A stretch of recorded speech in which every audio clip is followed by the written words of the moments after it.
This episode will be a very unique one. It will be a very unique one. Because what I'm trying to talk about in this episode is actually a reference and a point of how people should behave towards leadership. How good an example we can emulate towards the leaders that have us on top.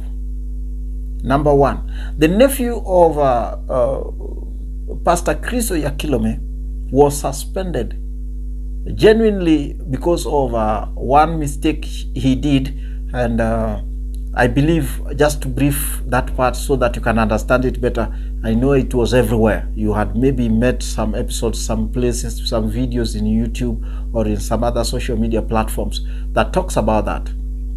He was found associated with politics within the Christian and the leadership level on the departments he was put on to lead.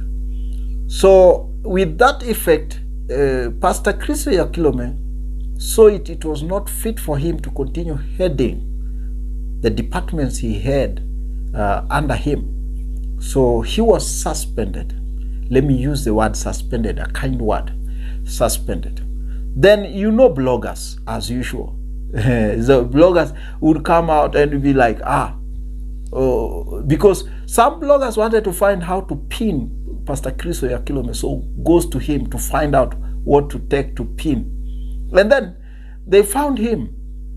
And this young man, a leader in the making and a good disciplined leader, the nephew of Pastor Chris Oyakilome, comes out and says, what is your business with that?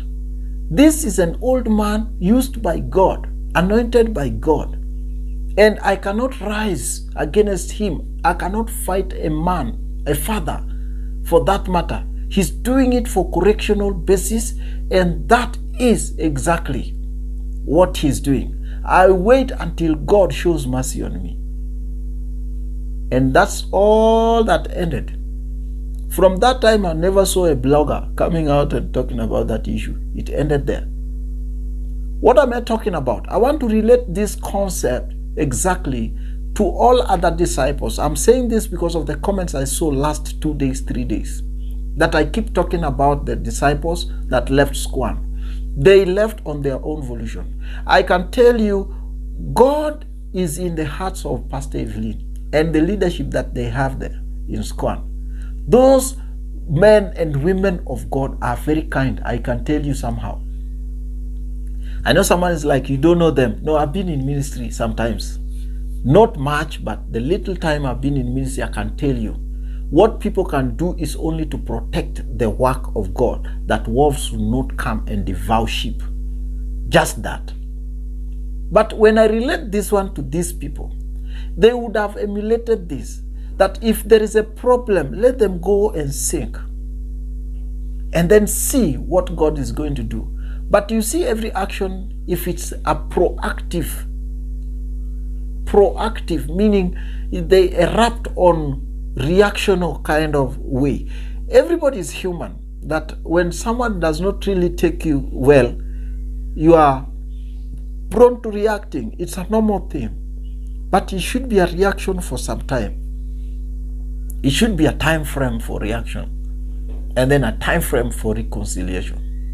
Let's make it like it is a disciplinary action. If your parents try, and then the only other problem is they still don't accept that Scoan is their parental place. They only say their father died. Where's the mother? Where is the mother? Where is the mother?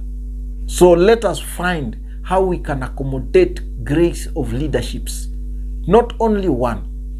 Your leadership in your office. If you are an accountant, you have a director and a manager. Lest you have that. If you are a secretary, the same. You have your head, people you report to.